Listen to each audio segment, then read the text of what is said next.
अस्सलाम वालेकुम। उम्मीद करता हूँ आप सब लोग ठीक होंगे। और आज जो हमारा टॉपिक है जो मैं लेकर आया हूँ वो है डिफेमेशन से रिलेटेड। पाकिस्तान पिनल कोड के सेक्शन 499 में डिफेमेशन डिफ़ाइन है कि डिफेमेशन होती क्या है। तो चलें उसको शुरू करते हैं। तो लेकिन मैं आप दोस्तों से गुजारिश करना चाहूँगा कि जिन दोस्तों ने अभी तक सब्सक्राइब नहीं किया तो प्लीज़ सब्सक्राइब कर दें मेरे चैनल को, ताकि मेरी जो आने वाली जो भी नई वीडियोज़ हैं वो आप तक बआसानी पहुँच सकें। तो चलिए शुरू करते हैं। देखिए जी, पीपीसी की सेक्शन 499 में जो डिफ़ाइन है डिफेमेशन, उसमें जो कहा गया है कि कोई भी शख्स अगर ज़बानी या कलामी या बाय साइंस, बाय जेस्चर्स या फिर जो है बाय विजुअल रिप्रेजेंटेशन, यानी कि कोई अगर वीडियो बना के वो पब्लिश कर देता है सोशल मीडिया पे या कहीं भी, जिसको पता भी है कि अगर ये मैंने अमल किया, ये चीज़ मैंने की तो फ़लाँ बंदे की जो है रेपुटेशन ख़राब हो जाएगी, और जानबूझ के वो करता है वही चीज़, तो ये चीज़ जो है डिफेमेशन में फ़ॉल करती है। उसके अलावा एक एक्सप्लेनेशन है इसमें कि अगर कोई भी बंदा किसी डिसीज़ पर्सन यानी कि मरहूम के बारे में अगर कोई भी ऐसे अल्फाज या फिर उसको डिफेम करता है या इल्ज़ामात लगाता है उसके ऊपर कि फ़लाँ बंदा ऐसा है या ऐसा था, तो जिससे उसको पता है कि अगर ये मैं चीज़ करूँगा, ये इल्ज़ामात लगाऊँगा, तो इससे जो है उस बंदे की रेपुटेशन ख़राब हो जाएगी, और उस चीज़ से जो है उस मरहूम के जो रिलेटिव्स हैं, जो उसके जो अपने हैं क्लोज़ जो रिलेटिव्स होते हैं या फैमिली हो गई, तो उससे जो है वो फैमिली हर्ट होती है। तो ये चीज़ भी जो है डिफेमेशन में फ़ॉल करेगी।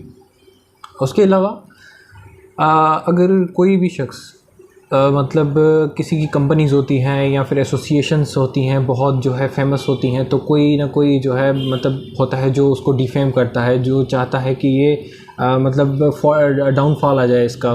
तो वो क्या करता है, उस एसोसिएशन या फिर उस कंपनी के बारे में या ग्रुप ऑफ पीपल जो होते हैं उससे रिलेटेड, उनके बारे में क्या करता है, उनको डिफेम करना शुरू कर देता है, उन पर इम्पिटेशन करना स्टार्ट कर देता है, उन पर इल्ज़ामात लगाना कि ये ऐसी कंपनी है, वैसी है, प्रोडक्ट अच्छी नहीं है इनकी, मैन्युफैक्चरिंग जो भी एनीथिंग। तो उससे अगर उस ज़ाहिर सी बात है ऑब्वियसली उसकी बिज़नेस पे इफ़ेक्ट पड़ेगा, उसकी अगर रेपुटेशन ख़राब होगी, तो ये चीज़ भी इसी में ही जो है फॉल करती है डिफेमेशन में। उसके अलावा इसमें एक और चीज़ है कि अगर जैसे फॉर सपोज़ मैं आपको एक एग्जांपल देता हूँ, जैसे ए है, ए क्या करता है, एक चोरी हो जाती है, ए क्या करता है कि वो पूछता है कि ये जो बी की वॉच है वो किसने जो है चोरी की है।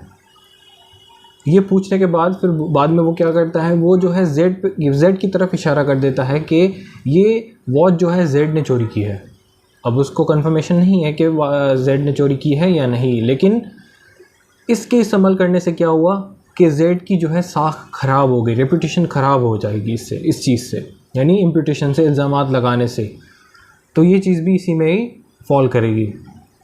उसके बाद है इसमें एक एक्सेप्शन है कि अगर कोई भी शख्स वांटेड है और अगर कोई उसको डिफेम करता है, यानी पुलिस उसके बारे में कोई जो है उसको डिफेम करती है, उस पर इम्पिटेशन करती है, तो ये चीज़ जो है डिफेमेशन में नहीं आएगी, क्योंकि ये चीज़ गुड फेथ में हो रही है, ताकि लोगों को पता चले कि ये वांटेड है, ताकि हमें जो है इसकी इन्फॉर्मेशन पहुंचा सके वो।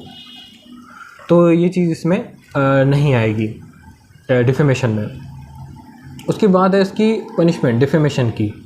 उसमें बताया गया कि अगर कोई भी शख्स किसी को भी डिफेम करता है या किसी एसोसिएशन या किसी भी, जैसे मैंने आपको बताया, तो वो उस शख्स को जो है 2 साल के लिए कैद और फ़ाइन अलग से इम्पोज होगा उस पर, या फिर दोनों हो सकते हैं। इसमें एक प्रोविज़ो है, यानी एक शर्त है इसमें, वो ये है कि अगर कोई भी शख्स की जो ओरिजिनेटर है, जिसने ये इल्ज़ामात पहले से शुरू किए थे, अगर वो शख्स ऐसा करता है तो उसको जो है 5 साल हो सकती है कैद, सिंपल इम्प्रिजनमेंट होगी उसको। उसके अलावा जो है उस पर 1000 जो है उस पर फ़ाइन इम्पोज़ किया जाएगा। Thank you.